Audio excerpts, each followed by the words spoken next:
Kışın, soğukta, yazın, sıcakta milletimize hizmet veriyoruz.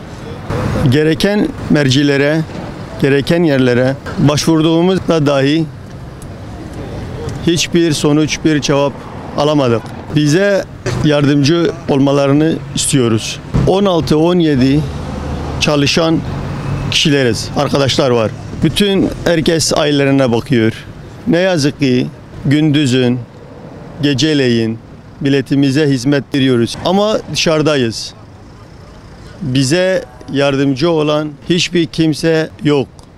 Çok başvurduğumuz yerler oldu. Kimse bize yardımcı olamadı. Gereken yerler bize yardımcı olmalarını istiyoruz. Ticari taksi olarak, çalışan arkadaşlar olarak elinden gelen Mardin Büyükşehir Belediyesi, Ulaştırma Başkanlığı bize yardımcı olmalarını istiyoruz. Bize yer vermelerini istiyoruz. Bize yer vermelerini, bize durak yapmalarını istiyoruz. 3 yıldır burada taksicilik yapıyorum. İstanbul'dan geldim, emekliyim, kalp hastasıyım. Burada yetkili hiç sorumlu görmedim. Bir kulübemiz yok ya, bir kulübe yapmıyorlar bize ya. Sayın Kızıltepe Kaymakamı olsun, Mardin Büyükşehir Ulaştırma olsun, kimin sorumlu olduğunu bilmiyorum. Taksicilerim sokakta kalmayacak dedi. Ben 3 yıldır gece gündüz ama hizmeti yapıyoruz sonuçta, yani sadece yetkililerden kim sorumluysa rica ediyoruz. 20'ye yakın arkadaşlarımız var, hep sokaktayız. Devlet hastanesinin karşısındaki eczanecilerin, esnaf sayesinde namazımızı kılıyoruz.